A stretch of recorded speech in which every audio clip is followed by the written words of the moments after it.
Larga grabación. Tiene la palabra Luminosa. Buenas noches para todos. Muchas gracias. Muchas gracias para todos. Ahora viene el problema.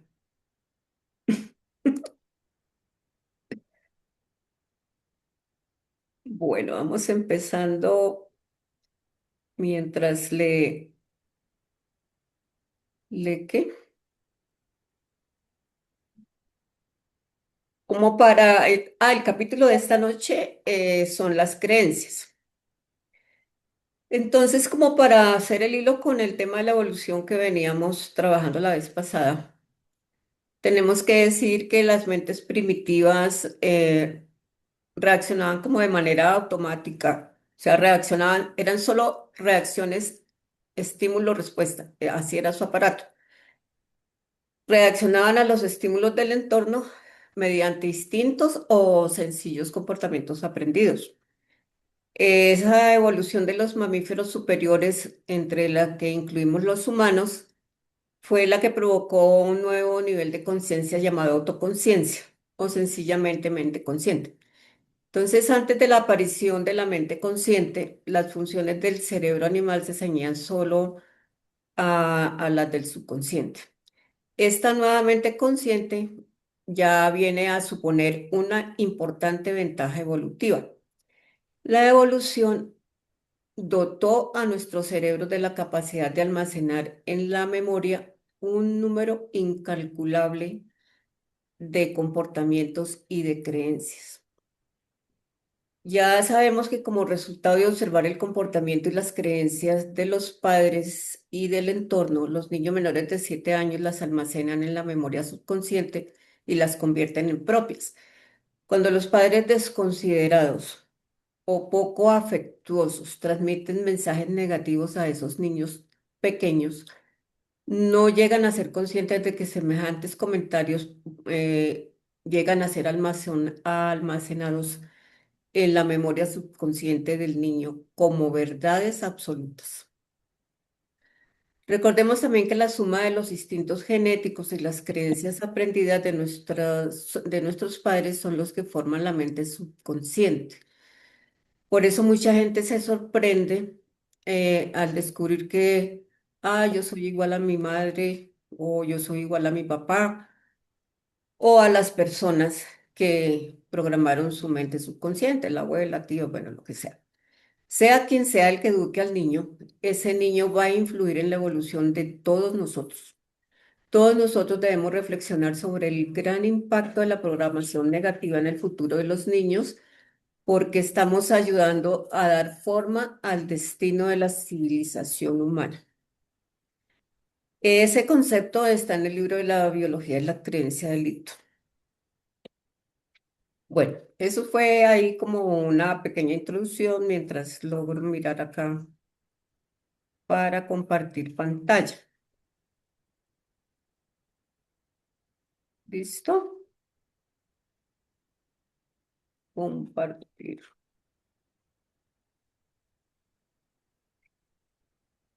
Configuración de... Un momentico.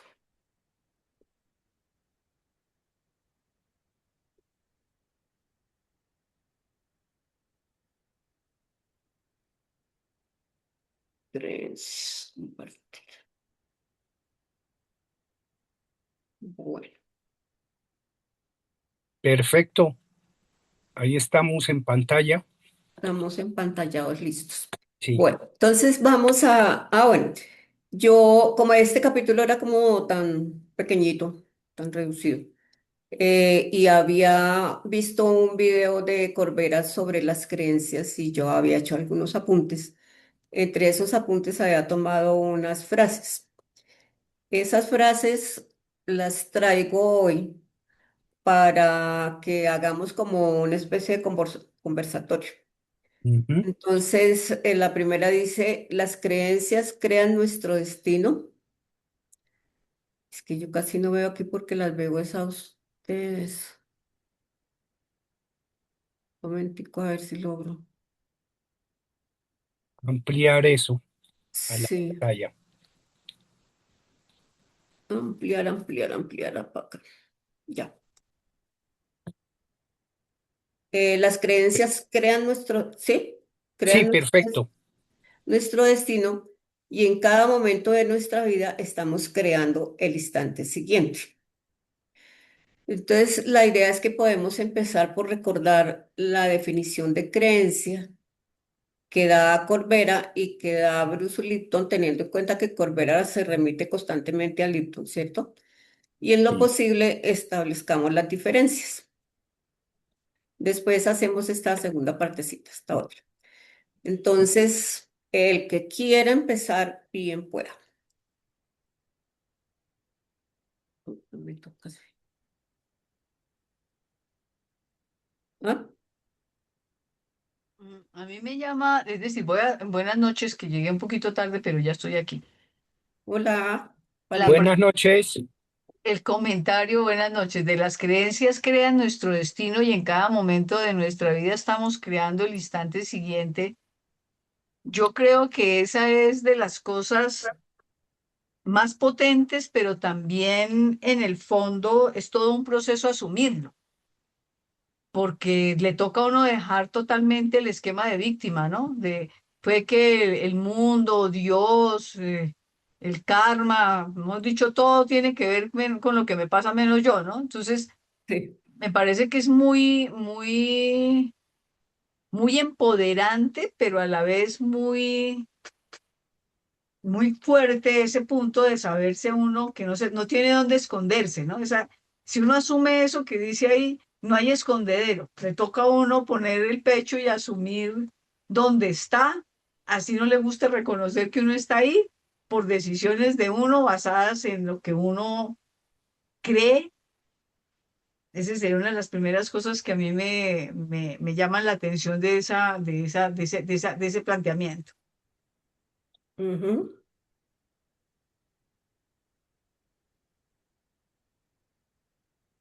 ¿Qué más?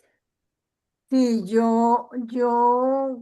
pues tomando la pregunta de Luminosa, definimos que Corbera considera que la creencia no es simplemente una idea racional que nos viene, sino que es toda una estructura emocional, biológica, mental, que termina convirtiéndose para cada uno en una verdad interna que se va obviamente a seguir repitiendo y que nos lleva a actuar de esa manera.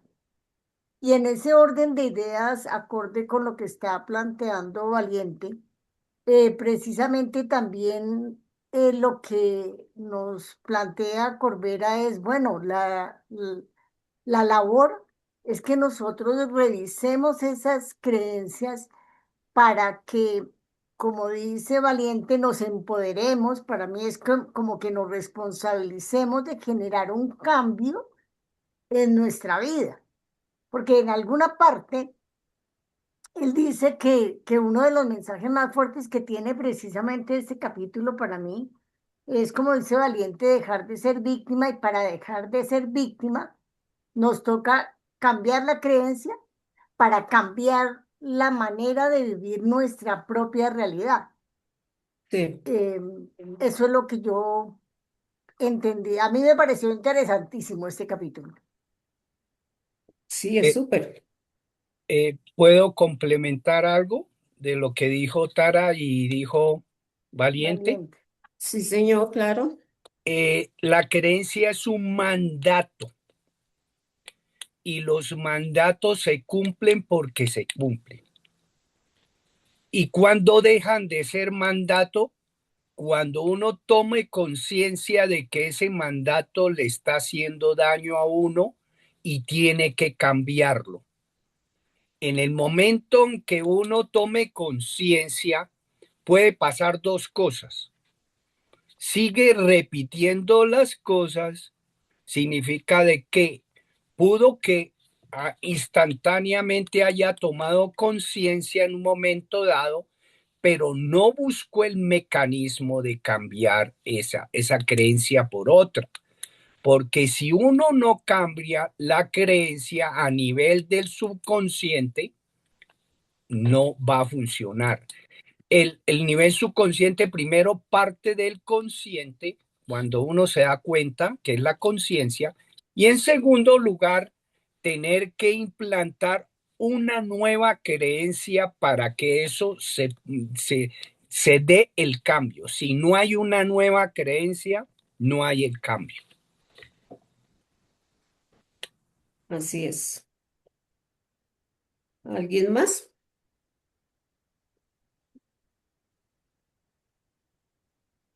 ¿No? Para mí hay un tema ahí, digamos, y que siempre que estamos trabajando alrededor de las creencias me surge y es que no es tan fácil identificar las creencias profundas de uno.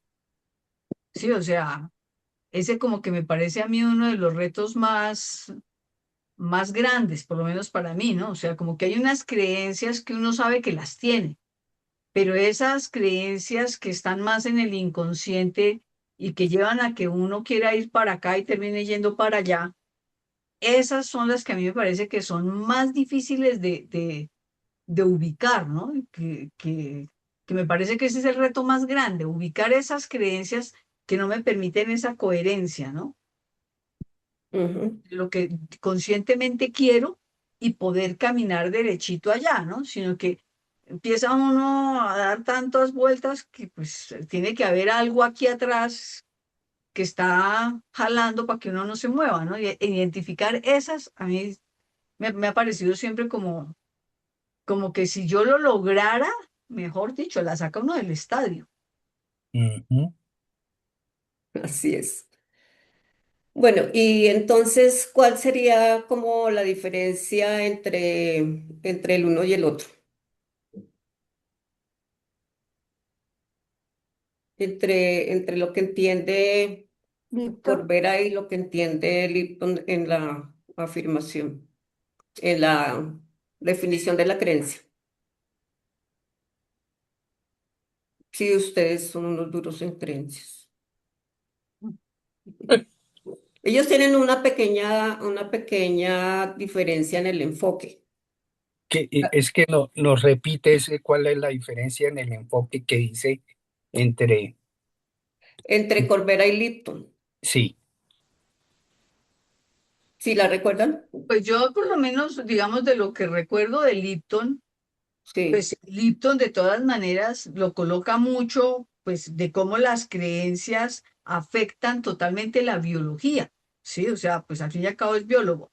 Ujú, Y Corbera, digamos que toma pues más, digamos que también enfatiza, reconoce la biología, pero se va más también como a las dinámicas que esto genera y toma mucho lo transgeneracional, ¿no? Que no es el único que lo toma, o sea, Corbera, como decía Tara, asume que la creencia tiene un componente emocional y todo lo que se llama en psicología la terapia narrativa de Michael White, pues está basado en cómo esas narrativas, que en últimas son creencias que uno va armando, son las que lo enredan a uno y lo constituyen como humano. Entonces yo diría que es un tema de énfasis, yo no las vería, yo las vería complementarias, ¿no? Vería que el uno hace mucho énfasis en el impacto que tiene en la biología y el otro hace énfasis en todo en el impacto que tiene en la vida y en las dinámicas de vida de uno, pero yo las veo completamente articulables. Pues es así como yo lo percibo, ¿no?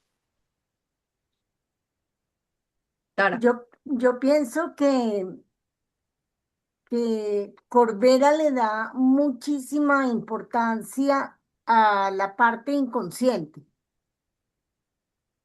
Y de esa parte inconsciente, otra cosa que le da mucha importancia es a la interpretación emocional que hacemos de una realidad que estamos viendo.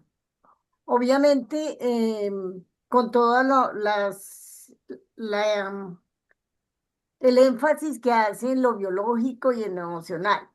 Para mí, Lipton lo hace, como decía Valiente, desde la biología, desde la epigenética y del funcionamiento del subconsciente, porque es que Corbera se va más al inconsciente y Lipton trabaja más en el subconsciente.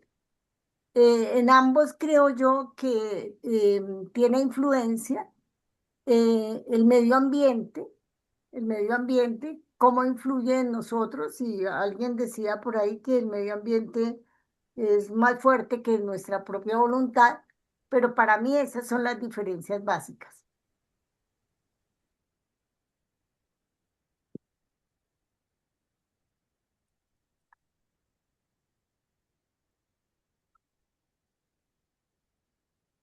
Hola, Hola. ¿estaban ahí? Es que yo siento que no. Aquí Sí, sí. reflexionando sobre lo que acaba de decir. Escuchamos y nos dejaste callados.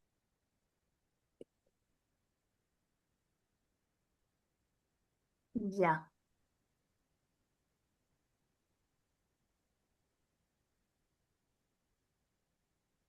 Pues Corbera habla del espejo, ¿no? Se supone que cuando a uno algo le molesta, le incomoda, etcétera, ahí uno puede empezar a indagar en realidad, pues, cuál es la sombra y cuál es la incomodidad y quizá también cuál es la creencia, ¿no? Por lo menos ese es un punto de partida que es como más, ¿qué les digo yo? Pues cotidiano. No es fácil, no es fácil, pero digamos que puede ser una manera de empezar a mirar y a pensar un poquito cómo podemos ver eso, la sombra, la creencia, quizá.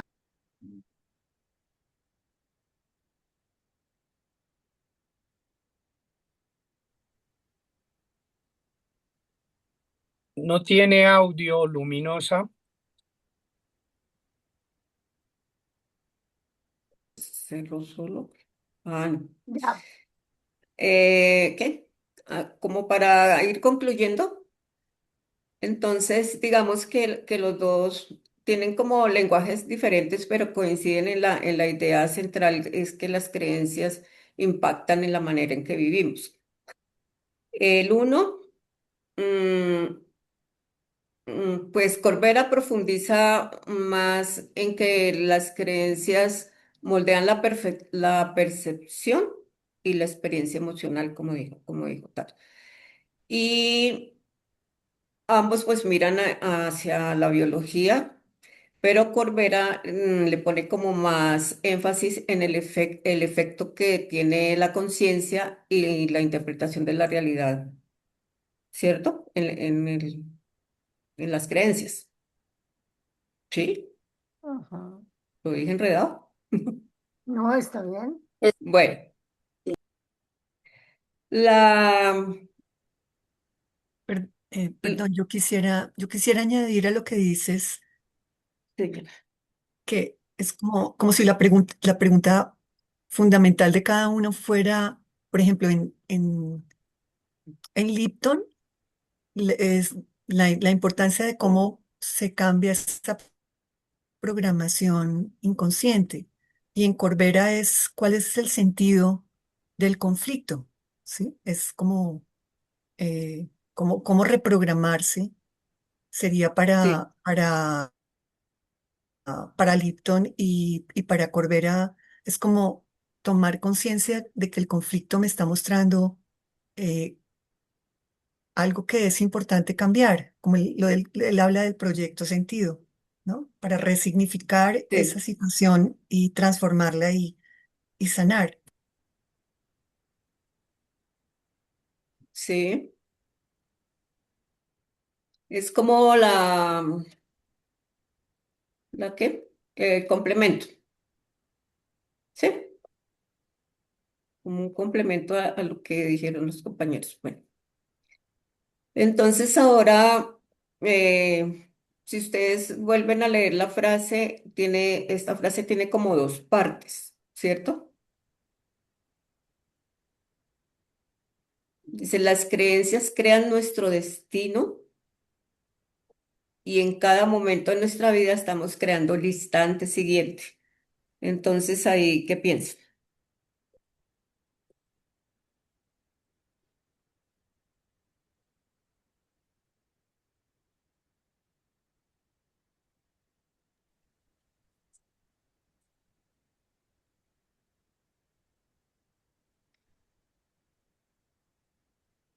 Yo creería que si efectivamente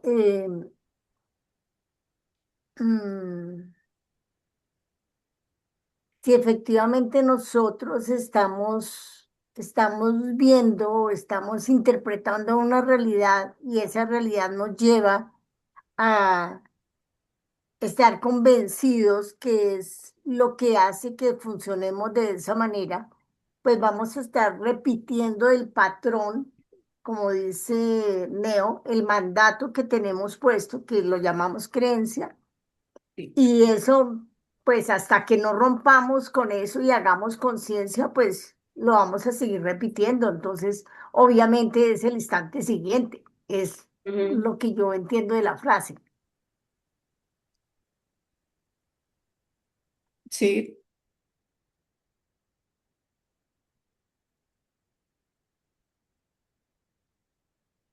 ¿alguien más?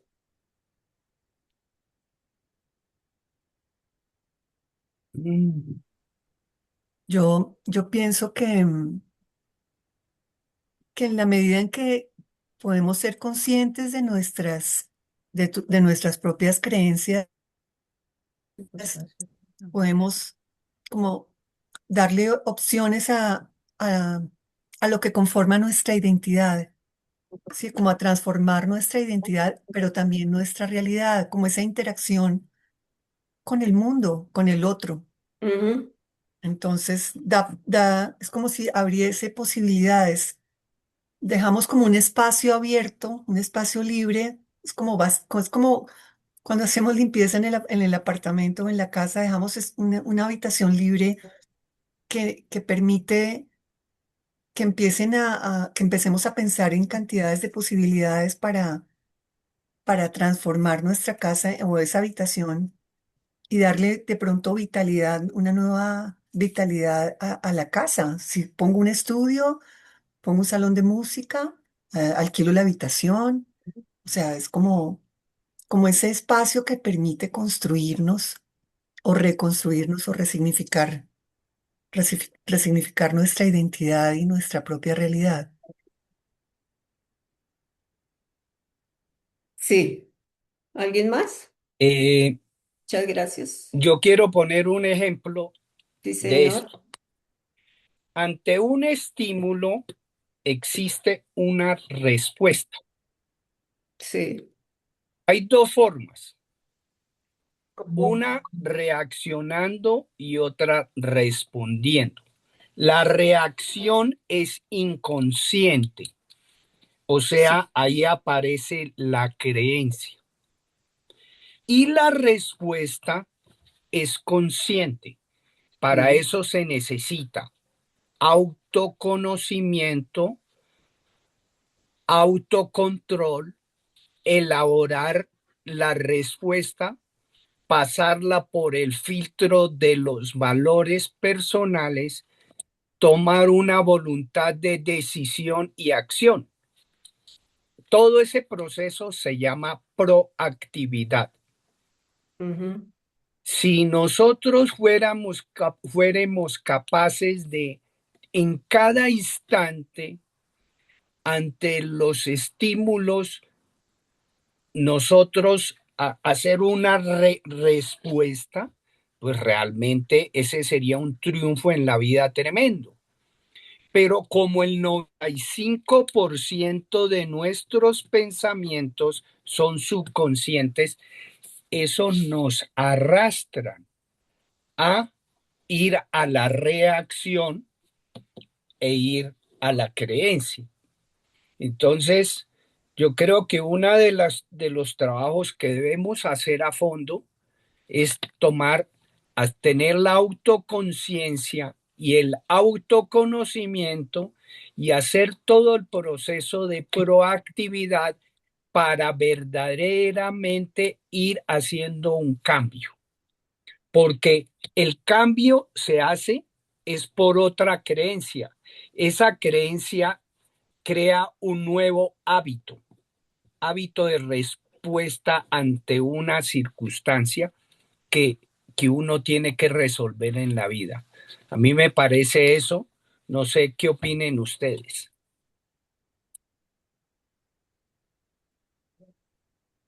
Pues es que en la medida que podamos ir haciendo esos cambios, como bien dices tú, primero detectamos cuál es el problema, después empezamos a mirar de qué manera lo podemos modificar, ¿cierto? Hablábamos del consciente y del inconsciente. Mientras que esto no se haga consciente y empecemos a trabajarlo conscientemente, pues no va a haber una respuesta del inconsciente.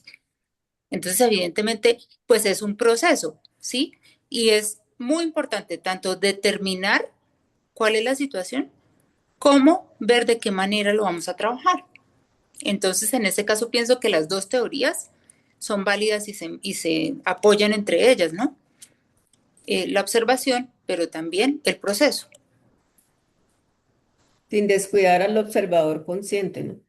Porque finalmente es... Desde la observación consciente. Ahora, en esa observación consciente, pues que tanto enfatiza Corbera, enfatiza también el no juicio, ¿no? Ujú. Que en la medida en que uno juzga, ya, ya se metió en los automatismos, ¿no? El tema es lograr mirar sin juzgar, tal vez yo diría que observar con una curiosidad permanente, ¿no? Alguna vez me ponía a hacer un ejercicio que me parecía chistoso y hasta simple, y pues desocupada porque iba en un trancón y yo decía, bueno, supongamos que soy una marciana y acabo de aterrizar en la Tierra. Entonces, ¿qué es? Es decir, ¿cómo, para empezar a mirar, bueno, cómo surgió la idea de la bombillito girando para la derecha y cómo todos los símbolos que vamos teniendo y damos por sentados tienen una historia, ¿no? Inclusive esos símbolos, ¿no? Todo lo que uno hace tiene una historia. ¿Cuál es la historia que uno, si uno pudiera hacer esa reflexión de la historia de por qué hace uno lo que hace, de pronto pueda empezar a observar desde otro lado y tener acceso a una percepción desde lugares no tan comunes? Y desde ahí puede también ir generando cambios, ¿no? Ujú. Bueno, Ahí el observador es clave. El observador sin juicio. es clave. Es clave porque mientras no logremos ser observador, porque podemos ser observador con la O minúscula, pero tenemos que llegar a lograr ser observador consciente para poder generar el cambio. La identificación y la reclamación, no el cambio, ¿sí? ¿Alguien más? Desde el proyecto sentido, uno empieza desde el proyecto sentido y empieza a mirar, bueno, ¿qué pasó con mis papás antes de que yo naciera? Desde ahí puedes empezar a pensar qué es lo que me está generando esa incomodidad. Igualmente, pues, evidenciar la creencia, ¿no? Supongo yo que las personas que comparten el mismo ambiente familiar o regional, qué sé yo, tienen ciertas creencias de las cuales uno puede hacerse consciente y empezar a mirar de qué manera puede ir corrigiendo o cambiando el pensamiento desde el consciente hasta el inconsciente. Bueno, y entonces observemos que la segunda parte de la frase resalta mucho la importancia del presente, ¿cierto? Cada pensamiento, cada emoción, cada decisión que nosotros tomemos, pues está moldeando ese instante siguiente, para no descuidar esa partecita del presente. Ahí. ¿Alguien más?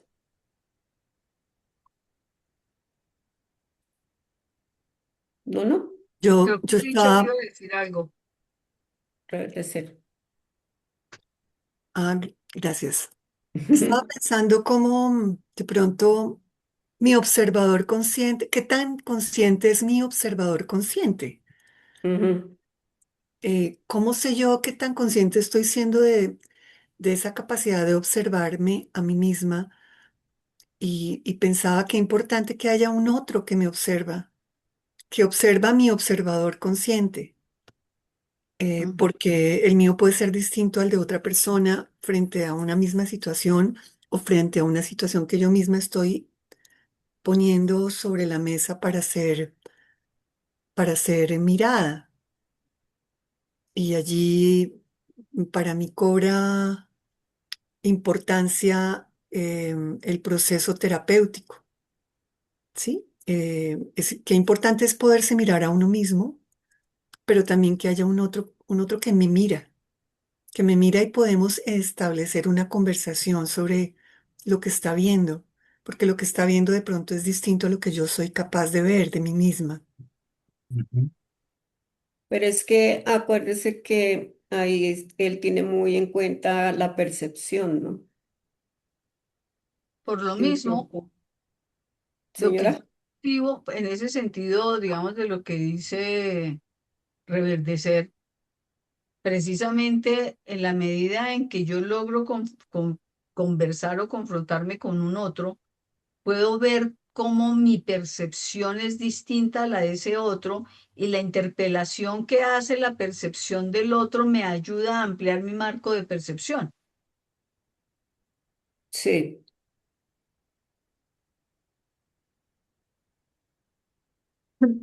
Y de alguna manera es totalmente válido el aporte de reverdecer en cuanto que llegar a ese inconsciente de una manera solos es muy complejo, es muy complejo. Tiene que haberse dado pues todo un entrenamiento en muchas prácticas para poderlo hacer porque evidentemente el espejo del que habla Valiente es cómo precisamente en un proceso terapéutico estamos sirviendo de reflejo, interpretando, digámoslo así, o poniendo, cambiando, mostrando esa percepción que de pronto está alterada por la creencia para poder sacar, digamos, la raíz que es llegar a la parte inconsciente. Y uno solito, pues definitivamente aparecen todos los mecanismos de defensa para evitar ver esa parte oscura, ¿no? Entonces yo sí creo que es necesario eh, el otro, el otro, en el proceso que se esté manejando, pero que haya un otro. Una una otra persona. Ujú. Pero eso ya es proyectar. No, No, es construir con el otro una conversación en la exacto, cual, en ese conversar con el otro, cuando el otro me dice, mira, te lo podría ver de esta manera, uno dice, ¿de verdad? ¿Sí? Fíjense que, por ejemplo, con las mujeres maltratadas, sobre todo, el otro es muy importante, ¿no? Pues con la gente maltratada, los que están, por ejemplo, en claro. relaciones con perversos o con narcisistas, pues están metidos ahí y han normalizado tanto que cuando uno nomás les dice, oiga, pero eso está como raro, ¿no? O sea, pues no es como tan normal que esta persona haga estas cosas, esto realmente ocurre seguido en otros lados, y pues, no, ¿cómo así eso no es tan normal? No, pues no es tan normal. O sea, nomás una interpelación simple de ese estilo, pues por hablar cualquier cosa, por poner cualquier ejemplo, ya a la otra persona pues la mueve, ¿no? De hecho, fíjense que hay tipos de patologías como esa, los narcisistas, ¿qué es lo que hacen? Cortarle al otro todos los vínculos para que quede metido solo en la percepción que él le puede vender. Entonces, la multipercepción le permite a uno crear unas realidades diferentes y percibir unas cosas que no estaba viendo. O sea, interpretarlo de afuera de una manera diferente a la única manera que yo lo puedo interpretar si me quedo hablando yo conmigo. Ya. Y en ese orden de ideas, precisamente, recordemos que Corbera nos habla de la importancia del lenguaje que vamos a utilizar. Y ahí dice, ¿no? Los terapeutas. Dice el lenguaje que nosotros vamos a utilizar, que tiene que ser el lenguaje que usa el inconsciente para poder llegar allá, que es lo mismo que pasa con los sueños, ¿no? Entonces los sueños tienen una serie de símbolos, de distorsiones de la realidad que son los que camuflan realmente el eje y lo que se hace precisamente en un enfoque es cómo se interpreta ese símbolo o esa metáfora o ese símil que es el que se utiliza para que nosotros podamos cambiar, porque despersonalizamos, digamos, no, ese no es el término, disociamos, digamos, a la persona de esa creencia que tiene para poderle mostrar otra realidad que cree que no existe, que es lo que nos está planteando Valiente con lo de los Valiente. narcisos, ¿no? Ujú. Que es bien importante. Entonces, ese uso del lenguaje, pues tiene que ser un lenguaje metafórico, tiene que ser un lenguaje simbólico, tiene que ser un lenguaje que permita precisamente romper esa realidad en la cual está inmersa la creencia a la cual obedece la persona y, y Para llegar. realmente poder llegar al fondo, ¿no? Que Ujú. diríamos en la parte inconsciente. Sofía tiene la mano levantada. Buenas noches. Hola, Sofi. Mm, Pues escuchándolos y leyendo a Corbera, recordemos que Corbera es uno de los grandes alumnos de Hammer, ¿no? Y Sí. Hammer es el padre de la descodificación. Ujú. Entonces, él enfoca que todo es descodificable en este mundo, no solamente las patologías, sino las cosas. Y todo está perfecto. El ejemplo que ponía Valiente sobre los narcisistas. Simplemente como siempre ante hay un causa-efecto, ¿no? Siempre tiene que estar las dos relaciones, ¿sí? Ante un vacío que existe, debe haber algo que tiene que llenarlo, ¿sí? La única forma, eh, ni siquiera a veces con una persona, por eso dicen que con un tratamiento sin ofender aquí sin querer ofenderlas, A los clínicos. eh, parte clínica puede durar un proceso muchísimos años, ¿no? Pero cuando una persona entra a un despertar de conciencia real, donde se deja que la persona llegue a lo más profundo, ¿cómo salgo yo de un hueco? Entrando hasta lo más profundo de la oscuridad. Si no entro a la oscuridad, no puedo ver la luz, ¿no? Porque mientras que yo tenga un poquito de luz, me agarro ese poquito de luz y creo que con ese poquito de luz me puedo iluminar. Y resulta que yo no me ilumino hasta que no conozco lo más profundo de la oscuridad. Entonces, ahí es cuando salgo. Pues una persona puede repetir un patrón, sea el que sea el patrón, pero hasta que uno de esos, el último patrón lo lleve hasta lo más profundo, la persona comienza a escalar hacia arriba. Y la persona lo hace en sí solo. Puede tener personas alrededor, pero como dicen los abuelos, en momento de oscuridad, el momento que la persona está cayendo, bajando, sus oídos en ese momento están tapados, no escucha, se vuelve, como dice Shakira, sordo, ciego y Sí. mudo. Se le puede dar todos los consejos que quiere, puede tener todo el apoyo alrededor de esa persona, la persona no escucha, no le puede decir, mire, tiene que parar, tiene que sanar, hasta que no sane, no puede iniciar una nueva relación. Y vuelve otra vez y se enrolla en el programa y puede seguir repitiendo el mismo programa hasta que esa persona no toca fondo y se da cuenta que el problema no son las personas afuera, sino que el problema es uno, que soy yo quien llevo ese programa y que lo voy a seguir repitiendo hasta que yo haga conciencia. Y la única forma para el despertar y para hacer conciencia es cuando yo me hago responsable, ¿sí? Sin echarle la culpa a nadie afuera, sino que yo mismo me haga responsable del paquete que yo llevo, de los programas que yo tengo. Y que el afuera solamente me está demostrando mis paquetes, nada más, mis paquetes.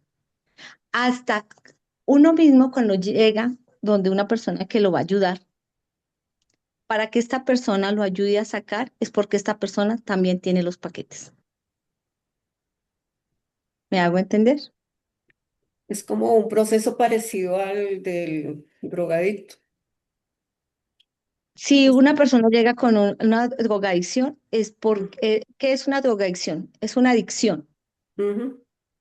Y eso está representando para el terapeuta, para la persona que está ahí alrededor, tiene alguna clase de adicción. ¿Sí me hago entender? Es que Sí. no llega nadie a mi vida si yo no tengo el paquete. Y Corbera lo explica bien. Es que la persona que llega frente a mí es mi espejo y yo soy su espejo. Sí.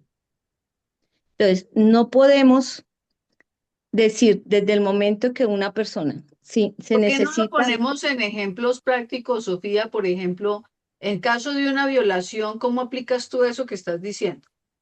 hay un abuso, No, no, no. Es decir, tú vas, es decir, va un ser humano cualquiera por la calle y lo violan, ¿cierto? sí, Entonces, ¿cómo manejas desde todo eso que tú dices, cómo se maneja ahí el tema?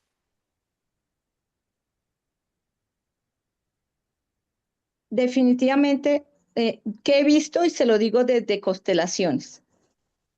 Cuando hacen una constelación y se ve que hubo violación, es porque hay un programa de abuso y todos los que están dentro del programa y dentro de la constelación, hay, hay un programa de abuso.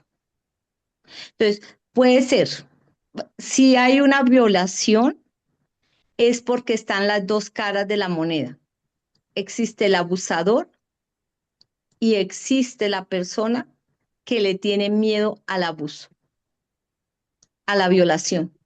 Entonces, deben, es como si se unieran, es como en China, en la medicina oriental dice el yin y el yang.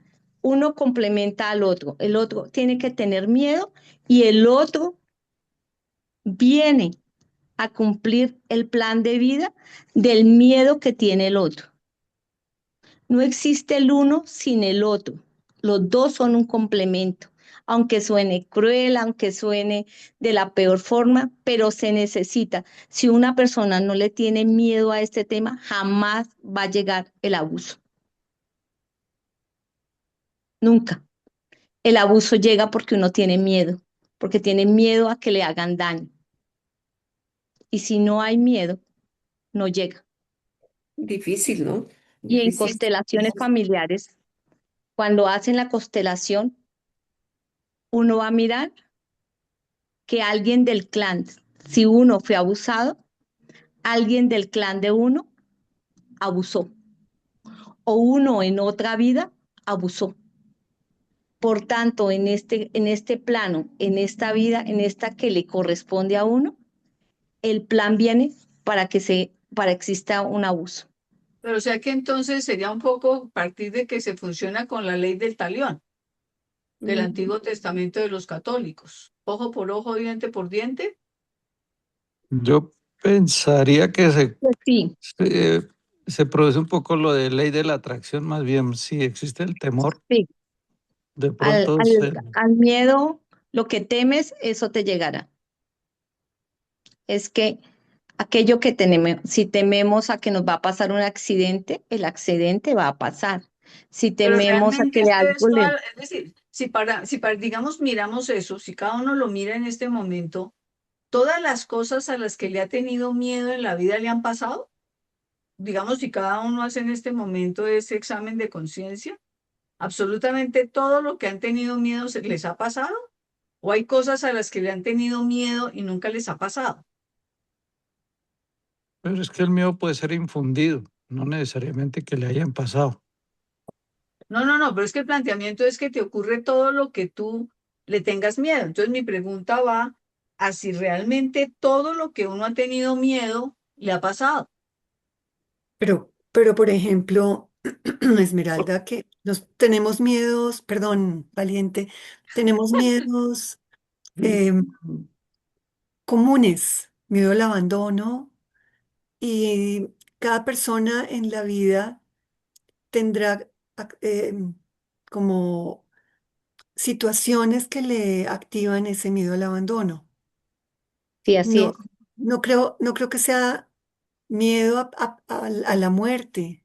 Bueno, no nos morimos cada vez que tenemos miedo a la muerte porque entonces la existencia sería muy corta, pero, pero sí morimos a identidades, morimos a trabajos, a relaciones, tenemos Accidentes. pérdidas y, Es ¿y cómo como- se llama? Y tenemos que hacer duelos. Son pequeñas muertes, inclusive en un orgasmo, ¿no? Entonces, Pero a veces ocurre lo contrario. Por ejemplo, mucha gente que es multimillonaria porque le tenía miedo a ser pobre. Y entonces decide que no va a ser pobre y lo que hace es trabajar y generar unos capitales extraordinarios Mm. precisamente para no caer ahí. O sea, ¿qué es lo que yo trato de mostrar con estas preguntas? Es el Que lado son puntos de vista. O sea, nada de lo que estamos planteando acá me parece que es importante que lo tengamos claro. Nada son verdades absolutas. Son puntos de vista, son enfoques teóricos, pero no hay una única manera de verlo, ¿sí? Entonces, por ejemplo, eso, digamos, uno puede decir, listo, alguien tuvo mucho miedo a repetir una historia de pobreza de su familia y logra, es desde el miedo, transformar ese miedo y convertirse en un multimillonario. Y entonces lo que atrajo no fue pobreza, sino riqueza. Pero si Por, se da cuenta dentro del programa de Millonarios, siempre en los libros y en los documentales que hay de Millonarios, dentro del proceso siempre tiene caídas, dos, tres, cuatro caídas hasta que logra sobrepasar, como en una supraconciencia, el cómo salir de ese estado de quiebra, de pobreza o de pérdida de dinero. Entonces, logra hasta cierto punto y o tiene una separación o tiene un socio o tiene algo que quiebra y otra vez vuelve y reinicia, porque ya tiene instrumentos, tiene armas para volver a iniciar o tiene conocimiento para volver a salir. Intenta otra vez, sale por un tiempo y el programa vuelve y se repite. Entonces, a medida que va fortaleciendo, digamos que son como músculos, ¿no? El ejercicio ya va aprendiendo qué cosas no debe cometer y por dónde debe enfocarse. Pero si escucha siempre a los que vienen de estado bien abajo, ellos siempre han tenido, no es que sale de una derecho como un cohete y se vuelve millonario. No, va teniendo, va escalando, va escalando, va escalando hasta llegar hasta Donald Trump. Si escuchan la historia, él ha tenido muchas hasta que logró estabilizarse. Entonces, ¿cómo me logro? Hasta que yo logro superarme a mí mismo, superar mis miedos, superar mis creencias, los temores que tengo, hasta que los logro superar, para que en supraconciencia no me vuelva a pasar, ya en una, siendo consciente exactamente de lo que yo estoy trabajando. Ok. ¿Alguien más?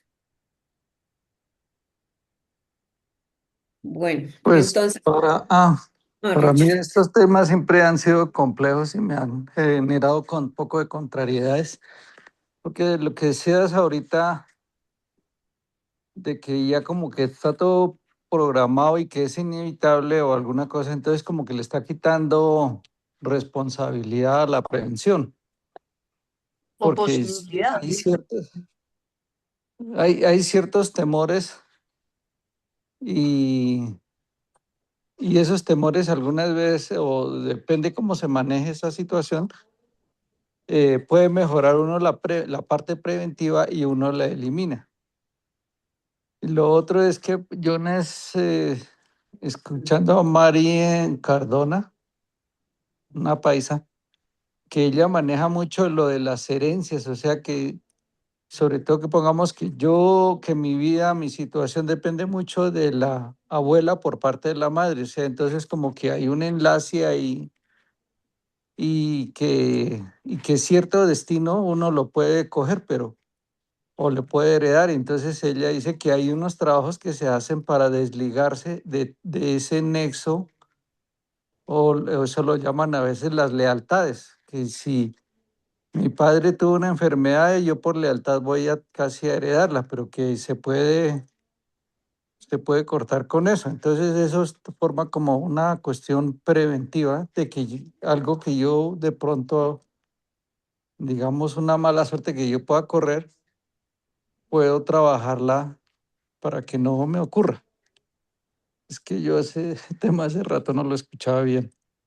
Y es que si uno viene preprogramado, entonces, ¿dónde está la responsabilidad de cada uno? ¿Dónde está su capacidad de toma de decisiones, el libre albedrío, todas esas situaciones que hacen que uno llegue pues, a vivir la vida de una manera, puede ser inconsciente o consciente? Cuando Quería uno se escuchar. hace responsable, 100% de responsabilidad, y en supraconciencia todo se puede evolucionar. Pero si uno está preprogramado, entonces, ¿cuál responsabilidad? Uno puede tener el programa, que es la creencia, pero si yo hago conciencia que yo tengo esa creencia, que yo tengo ese programa, y me hago responsable de ese programa, dejo de culpar a papá, a mamá, a quien sea, y me hago responsable porque ese es el paquete que yo asumí, evolucionar en este plano. Si yo me hago responsable y en supraconciencia lo, lo evoluciono, el programa no se vuelve a presentar. ¿Y cómo sé que no se vuelve a presentar? Cuando dejo de escuchar ese programa, cuando dejo de observar, cuando los 5 sentidos dejan de sentir ese programa. Sé que ya lo evolucioné, que ya lo pasé. La vida es como un jueguito de Mario Bros. Entonces, vamos por niveles, ¿sí? Y a medida que vamos sanando un programa, va apareciendo otro programa o va apareciendo otro programa, ¿sí? Ujú. Por eso a veces se nos disparan unos o llegan personas a contarle a uno ciertos programas. Y uno dice, oye, lo escuché esta mañana. Abrí el Instagram y me apareció, pum, ese tema. No, pasé a TikTok, apareció ese tema. Un amigo me llamó y me comentó sobre ese tema. Y uno dice, no, no es ni el Instagram, ni el TikTok, ni el amigo que llamó a comentarle, no. Me hago 100% responsable sobre el programa, la creencia que yo tengo, porque si yo me hago responsable, lo evoluciono. Si no digo, ah, no, es que por casualidad me salió en Instagram, por casualidad me salió en TikTok, por casualidad llegó alguien y me llamó y me comentó esa situación. No existen las casualidades en el universo. Todo es perfecto. Y si yo escucho ese tema, es porque yo lo tengo. Cuando yo me hago responsable, 100%, así sea pequeñita la situación, esa situación no se va a desarrollar y no se va a presentar. El universo siempre le avisa. Recuerden el SAR, Sistema de Activación Reticular. Es que lo que yo escucho es porque de pronto yo lo he alimentado porque está ahí en mi subconsciente. No por casualidad llega. Todo llega por alguna razón. Por alguna razón yo lo escucho. Eh, Supongamos, una personita que le da tristeza ver los animalitos que maltratan en la calle. Hay otras personas que ni siquiera jamás se les presenta un animalito con maltrato. Y hay otras personas que siempre que salen a la calle hay algún animalito en mal estado, algo está pasando, algo está sucediendo. Entonces, si yo me hago, oye, me hago 100% responsable. Cuando yo me hago 100% responsable, dejo de ponerle juicio a esa situación y voy a un equilibrio donde desaparece esa situación de mi vista o deja de causarme alguna clase de sensación. No activa ninguno de mis 5 sentidos. Al no activarse, no se sigue creando. Como la frase, esa frase que tiene Luminosa ahí. Somos observadores de nuestro destino. Ujú. Pero ignorantes que lo estamos creando. Todo el Que lo, tiempo estamos creando que lo que estamos desde el creando. presente. Desde el presente estamos creando. Nuestra mente esté en el pasado, está creando el pasado, lo lleva al presente y ese presente lo lleva al futuro. Todo el tiempo estamos creando. Por eso cuando comenzamos a despertar somos más conscientes de nuestros pensamientos y ya a nada le botamos energía, porque donde le botamos energía se convierte en nuestro SAR y nuestro SAR es el creador de nuestra propia realidad. Entonces, si tuve de pronto un percance con alguien, hay una historia de dos monjes que van caminando por la orilla del río y llega una señorita y ellos no pueden tocar a las mujeres.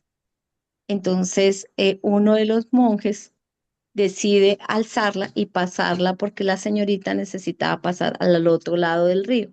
Él la alza, la pasa y la deja a la orilla del río y se devuelve. Van caminando y el otro monje le pregunta, ¿por qué hiciste eso? Si sabes que no podemos tocar a las mujeres en nuestro reglamento. Y él le dice, hace 2 horas yo descargué a esa señorita en la otro lado del río, pero tú la sigues cargando.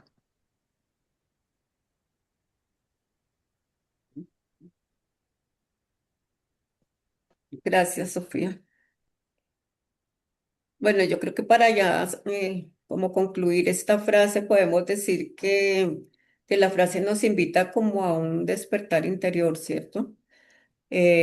Porque cuando nosotros comenzamos a observar con honestidad nuestros pensamientos repetitivos, nuestras emociones dominantes y nuestros patrones de conducta, entonces ahí es donde dejamos de ser espectadores y nos convertimos en observadores participantes. De Ay, pronto ahí hay una cosa que a mí me llama la atención de esa frase y es que es la segunda parte, ¿no? Es decir, nosotros somos observadores de nuestro destino, pero ignorantes de que lo estamos creando. O sea, tal vez parte de lo que es el despertar es hacer la conexión.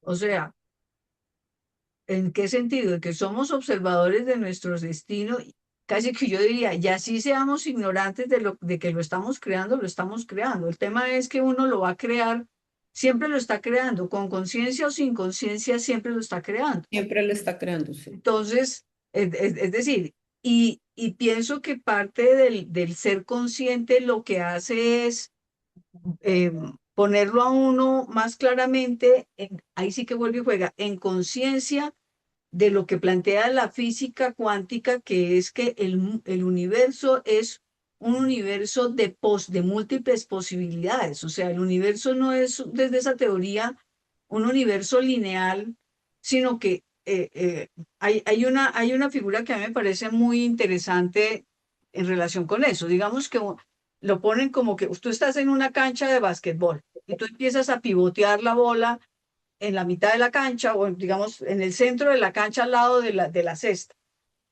Mientras tú estás pivoteando, te salen 20, no sé, 30 posibilidades por la izquierda, por el medio, por la derecha.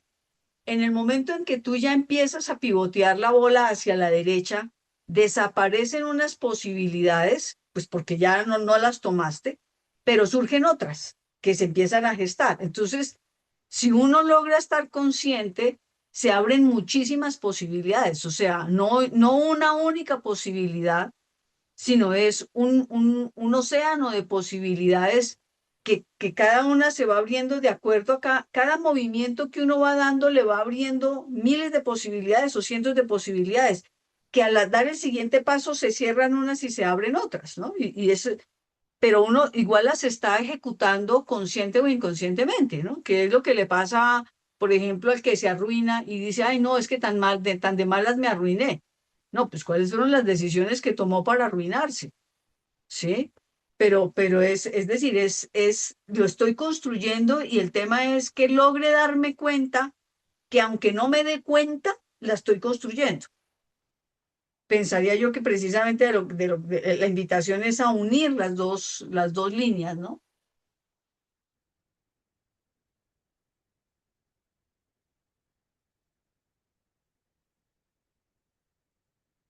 Está sin sonido, Luminosa.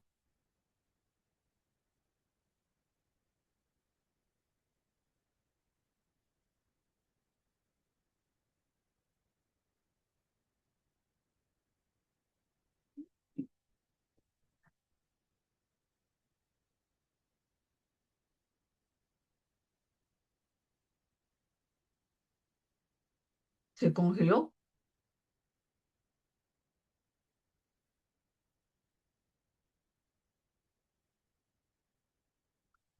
Tara, ¿tienes cerrado el micrófono? No, es que se me está acabando la batería ya. Ah, ya. Ya.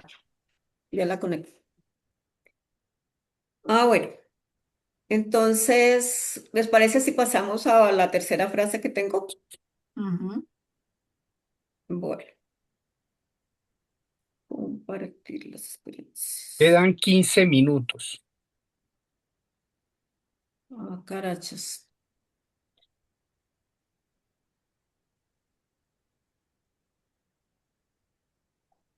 Al parecer vas a tomarte la otra sesión, Sí, porque esto está muy interesante.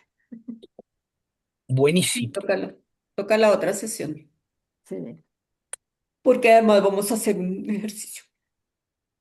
Bueno, Ah, la otra dice, el observador consciente sabe que lo que le ocurre tiene que ver con su percepción y sobre todo sabe que su percepción está guiada por sus creencias.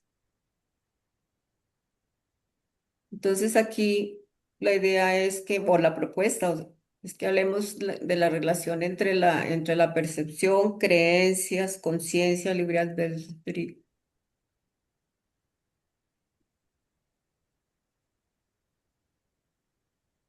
De pronto es tener conciencia, valga el tema, que la percepción es una interpretación de Ujú. algo que ocurre afuera, ¿sí? Pero Sí. es una interpretación. Nunca existe la posibilidad de una percepción sin interpretación. ¿Y desde dónde se hace esa interpretación? Desde las creencias. Entonces, si uno parte de que, digamos, si uno se coloca como observador consciente, entonces, a mi modo de ver, ¿de qué se da cuenta? Que lo que yo estoy percibiendo es una interpretación entre miles de interpretaciones de lo que está ocurriendo. Y desde allí puedo estar más abierto a otras interpretaciones que me abran otras posibilidades que yo no puedo ver desde donde estoy parado. Y desde ahí viene pues la posibilidad de utilizar el libre albedrío, ¿no? Pero vería yo un poco así. Perfecto. ¿Alguien más? pues yo pienso que de todas maneras, ya sabemos, la percepción está, digamos que conformada o se da por nuestras creencias, ¿no? Está condicionada por nuestras creencias. Y, y, y la mente, digamos, como que va seleccionando toda la información, interpreta los hechos, pero hay una cosa importante y es que le da significado a esos hechos de Ujú. acuerdo a sus propias creencias, que es ese programa del que nos estaba hablando Sofía. Ujú. Entonces, de lo que se trata en esa conciencia es precisamente mm, poder entender que es la conciencia la que participa en esa experiencia que nosotros estamos observando. Y sin esa conciencia no habría una cosa clara. Entonces, yo pienso que efectivamente todo lo que nos está pasando alrededor y todo lo cual estamos sintiendo tiene obviamente una experiencia, o sea, una parte muy importante en nuestra experiencia que estamos viviendo día a día, ¿no? Ese es mi aporte.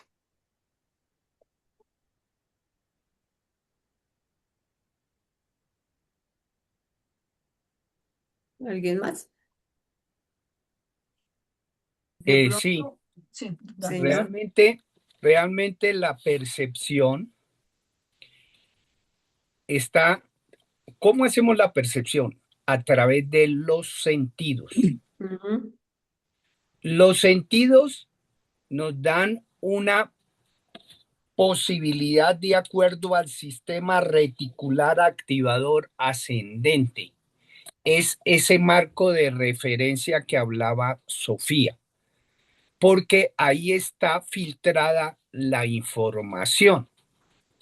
Acuérdese del ejercicio de los basquetbolistas que les dice el entrenador o a las personas observadoras, no al basquetbolista, sino a las personas observadoras.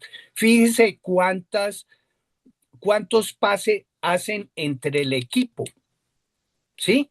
Entonces, le dio una orden a los observadores para que contaran.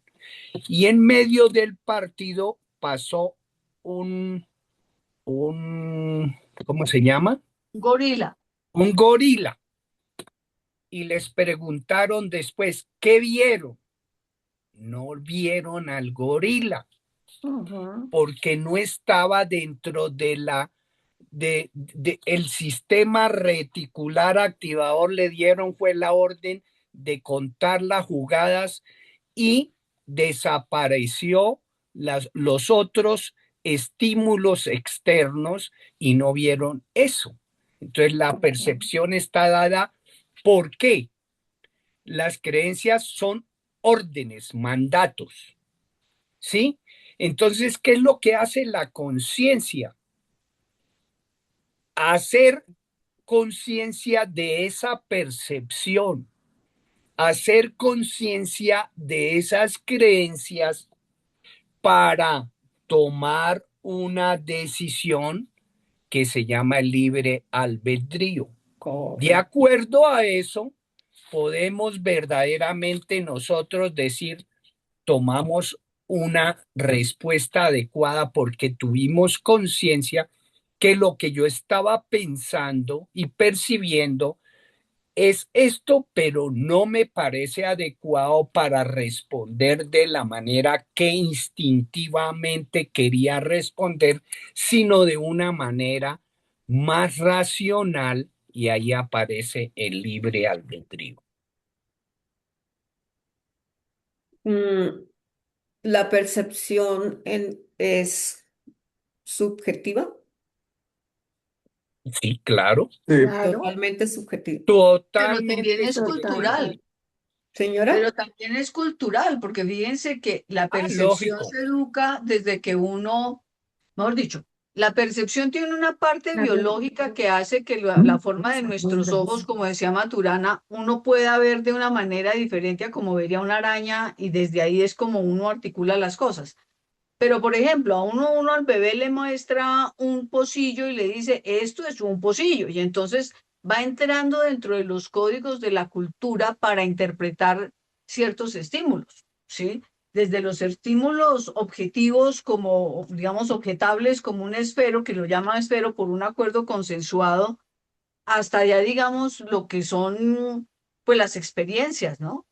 Y ese marco cultural es tan fuerte que fíjense que digamos, en las tribus, en algunas tribus, cuando la mujer pare, cuando la mujer va a parir, ella entrega el que está teniendo todos los dolores preparto es el Señor y ella está tranquila y cuando una vez que logra parir y pare ella solita, se le entrega el bebé al otro y ese es el que se queda haciendo la cuarentena y la mujer se va a trabajar porque ella supuestamente ya está perfecta porque ya entregó el bebé. Entonces, a ver, hagamos eso a una mujer occidental y verá qué le pasa, ¿no? mm, Entonces, es poder ver cómo la percepción de las cosas y las creencias tienen una fuerza tan grande que, pues, que cambian todo de una cultura a otra, ¿no? Como eso. Así es. O sea que Entonces, pues la percepción, Richard iba a decir algo. señor, sí que la percepción de todas maneras está influenciada por las creencias. Lógico. mm, Eso, Claro, eso lo total. ve a veces uno hasta en los países donde hay dictaduras, está tan influenciados en algunas creencias que cambia o altera su percepción, digamos, por acomodar el párrafo aquí al tema que estamos viendo. Y eso y esas creencias, pues también pueden alterar nuestra conciencia. Y ahí el libre albedrío, pues es actuar en función de lo que ya tenemos antes como creencias y conciencia. Ujú. Pero ese libre albedrío de todas maneras se ve afectado o sea, se puede ver afectado por la percepción, las creencias y la conciencia pueden afectar nuestro libre albedrío porque puede estar contaminado con algunas informaciones en algunos casos, ¿no? Yo diría No que sé. en todos. Fíjense que, Ujú. por ejemplo, en ese sentido lo dice Krishnamurti cuando dice, colóquese enfrente de un árbol hasta que usted logre ver el árbol sin la definición de árbol que usted tiene, porque él dice, cuando usted se para frente a un árbol, usted está viendo el árbol desde la definición que tiene de árbol. En la medida que usted se lograra despojar de la definición que tiene de árbol, realmente qué vería, ¿no? Porque es que afecta a la biología. Por eso, digamos, fíjense cómo afecta a la biología tanto que una mujer de estas tribus se para y va y se pone y trabaja como si no hubiera pasado nada. Y una mujer occidental o de otras culturas vaya a hacer eso y termina enferma. O sea, es tan potente que atraviesa la biología, que es lo que pues va muy en la línea de lo que plantea Lipton, ¿no? Ujú. Entonces, es bien, mejor dicho, es bien curioso, ¿no? Es bien curioso. Para mí es bien curioso porque el libre albedrío exactamente está limitado por la cultura. O sea que solo en la medida en que uno se deje interpelar por por otras maneras de ver el mundo, aumenta el tamaño de su libre albedrío. O sea, uno puede tener un libre albedrío chiquitico, medianito o grandísimo, dependiendo de qué tanto se deje, se permita ver muchas cosas, ¿no? Que es lo que se busca en muchos ámbitos cuando dicen hay que dar espacio a muchas diferencias para poder aumentar las categorías de la percepción de uno, yo pensaría que ahí se aumenta el tamaño del libre albedrío de uno. Del nivel de conciencia. Sí, claro, exactamente, sí, de acuerdo. Entre más nivel de conciencia tenga una persona, mayor es el libre albedrío. De acuerdo. Mm, sí. Mientras más pequeño sea el nivel de conciencia, pues más lo Más maneja limitado a uno está. el programa, la creencia, es el que lo maneja a uno. O Pero a sea, es medida que uno lo más, evoluciona, a medida que uno va evolucionando, tiene más control del libre albedrío. Ya sabe uno si puede coger para la derecha, para la izquierda. Pero mientras que uno esté dormido, quien lo maneja es el programa, la creencia. entonces, entre menos conciencia es más manipulable De o acuerdo, manipulado. clarísimo. Claro. Uy. Entonces, la percepción no puede ser nunca objetiva porque está filtrada por nuestras creencias y por nuestros estados emocionales, Ujú. Fíjense que ahí ¿cierto? Porque Maturana estamos dice activando la los estados objetividad no emocionales. existe. Señora, El biólogo Maturana plantea la objetividad no existe y es todo, digamos, es uno de los que va ayudando a generar la idea de la idea posmoderna de que el observador y el observado siempre están involucrados y él habla de una objetividad entre paréntesis, porque es, yo puedo decir que yo veo eso, pero una objetividad absoluta jamás existiría, por lo tanto una percepción absoluta pues jamás existe. Eso es de las cosas que trabaja el biólogo Francisco Maturana. Y esa percepción también está filtrada por la historia personal. Claro. Entonces tenemos las creencias, las emociones, la historia personal y la cultura, ¿no? Como decían Ujú. ustedes. Es que lo que para una persona puede ser una creencia limitante, para otra persona puede no significar absolutamente nada. Lo digo porque mi única hermana es musulmana y su esposo es descendiente de Mahoma, o sea, es como sacerdote. Y yo pues converso con mi hermana y realmente re poco nos ponemos de acuerdo. Somos hermanas, no vivimos juntas hace muchos años, pero de todas maneras las creencias limitantes de la una y de la otra son diferentes, son diferentes. Entonces ahí está el libre albedrío. Sí, Respetar la una a la otra, cómo nos entendemos desde eso, desde ese punto. Sí, pero fíjense cómo, digamos, en la línea de lo que decía Sofía, de cómo el nivel de conciencia es lo que le permite a uno mayor libre albedrío. Fíjense, por ejemplo, con cosas tan fuertes como la posibilidad que tienen algunas personas, que ya las hay en la Tierra, que pueden vivir sin consumir agua y sin consumir alimento. Se alimentan directamente de energía solar. Entonces, para ellos la realidad es otra cosa, ¿no? Porque no es decir, no necesitan de nada para poder subsistir. Y es decir, ese nivel de albedrío, pues lo tienen poquitos, ¿no? Digamos que son los que tienen ese nivel de conciencia que ya no necesitan alimento. Entonces, sí, efectivamente, es decir, el nivel de conciencia determina la cantidad de cosas que yo puedo elegir o no elegir, ¿no? exacto. Bueno, yo creo que podemos dejar ahí Perfecto. y entonces la próxima clase, pues, Clase. perdón. Todavía, Charla. Te salió la todavía la tengo. docencia. La ¿Ah? próxima clase, profe, entonces dejamos para sí. Te Qué salió pena, tu pero es campo que docente. los años compartidos dando clase no, están todavía en el subconsciente. En el Ajá. Vaya, consciente los por tiene ahí. favor. Oye, hay cosas en el subconsciente es tan bonito. Yo soñé que noche con una persona que le llamábamos la negra, ¿verdad? La negra. Del primer trabajo que yo tuve, imagínense. Me llegó la negra Mm, al sueño. Increíble cómo se guardan entre esas cosas. Ujú. claro, Bueno, claro. entonces, muchísimas gracias a todos por sus aportes. Gracias, En la Luminosa. próxima, en la próxima reunión vamos entonces ya a ver como el tipo de creencias, que es como más el desarrollo del capítulo Ujú, y, y otras Muy cositas. interesante, muy interesante. Bueno, señor, muy muchas chévere. gracias. Muchas Bueno, gracias, Muchas Luminosa. Gracias, gracias, A Luminosa. Excelente. gracias. todos ustedes. feliz semana, nos vemos en 8 días Bueno, Feliz Chao. noche. para Gracias. Chao, continuar. chao. Chao. Feliz noche. Chao, feliz noche. gracias. Gracias.